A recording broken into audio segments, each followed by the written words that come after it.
Hello mga papsi! Good morning sa inyo! Welcome back na naman!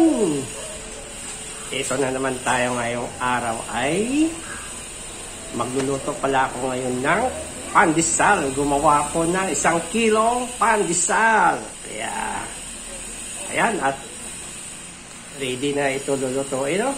So, isaalang na natin to para ng pag naluto, makapagkape na tayo.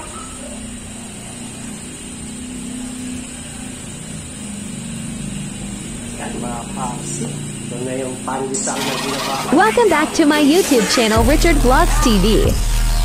Please subscribe YouTube channel. Thank you for watching. Don't forget follow, like, and share Facebook page. Ito yung inaabot ng 2 kilo mga papsi. 2-3.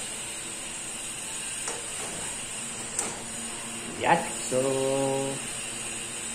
mga 10 minutes. Maluluto na yung pandesal natin. Ayan mga papsi. Silipin na natin yung pandesal.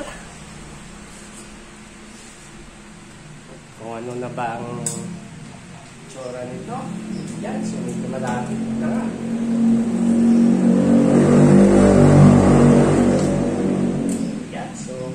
Konti pa. Mga konti oras na lang ito.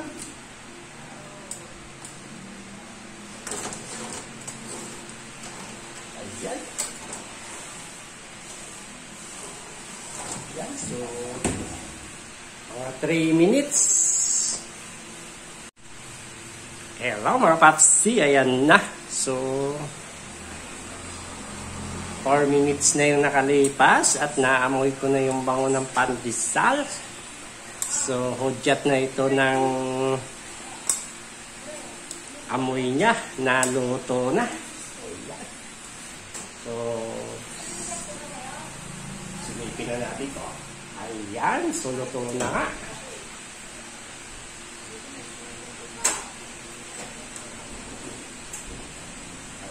Ayan na. Luto na. Yan! Pandesal! Kayo dyan!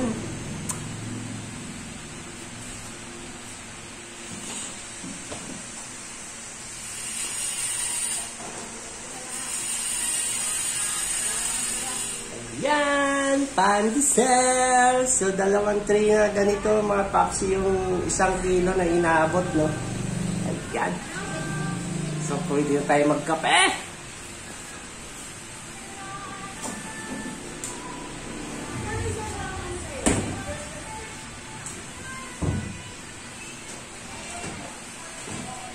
Ayan. Finish. Thank you.